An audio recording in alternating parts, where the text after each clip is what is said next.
But when people are in the situation, it's hard for them to even, like, I guess it's like ashamed, to be in a situation like this, and having to start from the bottom, and having to work as a dishwasher, or starting somewhere. It can be really hard to take that step, because with the experience that you have and the career that you have and the good morals and the person that you are, it's hard to imagine yourself having to start in that point, or not being so hard on yourself because you have to start from the bottom, But I think that's kind of like where you might have to start, is just finding any type of income that is legal, so that you can at least try to find a room for rent, And then once you get into there, then you can relax a little bit, you'll get better rest, you'll have a mental break where you can just not feel overwhelmed with like all this mental stress and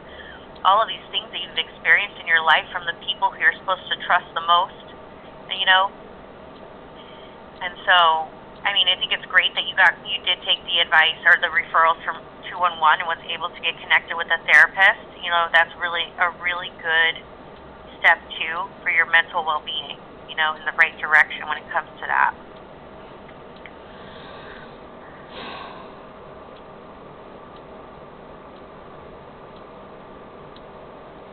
Okay. And I think it's great that you were able to get connected with SNAP and Husky. So you have Husky D insurance is what I'm going to guess, based off of no income and being a single individual with no dependents.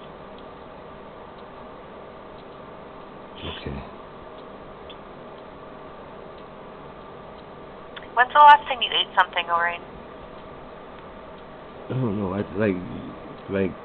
The thing with the poison makes it so I really can't. Like, it did something to me physically. So, I don't even focus on that like that. Yeah, and I'm sure because like you've mentioned and I can hear is that you're a very intelligent person, but when you're not eating enough, if you're not eating enough and staying hydrated, it affects your mental well-being as well, and your energy and your focus. Right, fatigue.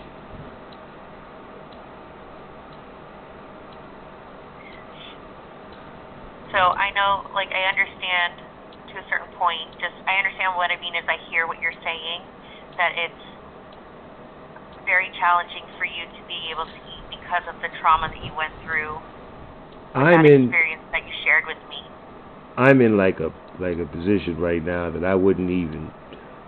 I'm saying, I'm thinking of how, those things you said about me being positive or being intelligent,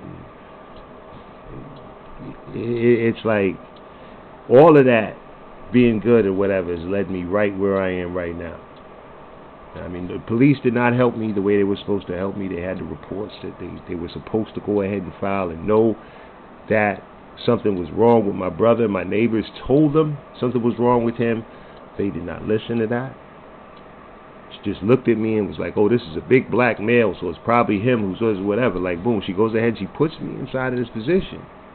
And like this, and it's like, I need to, now that I fully understand what it is, and the snow is starting to come down, I need to really add things up, for what it is. I don't know that it's snowing where you are? Yeah, I don't know that 100 was it those rooms or whatever.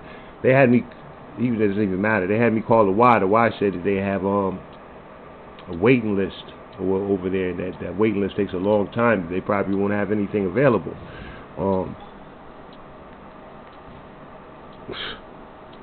I still think though, Lorraine, anything that has a waiting list, just still put your name on that list, because they might say it could take 6 months, they might say it could take a year, but they go through that list, and sometimes people don't even need that anymore, or they might have found another place while they were on the waiting list, and then they skip over that person and move on to the next person.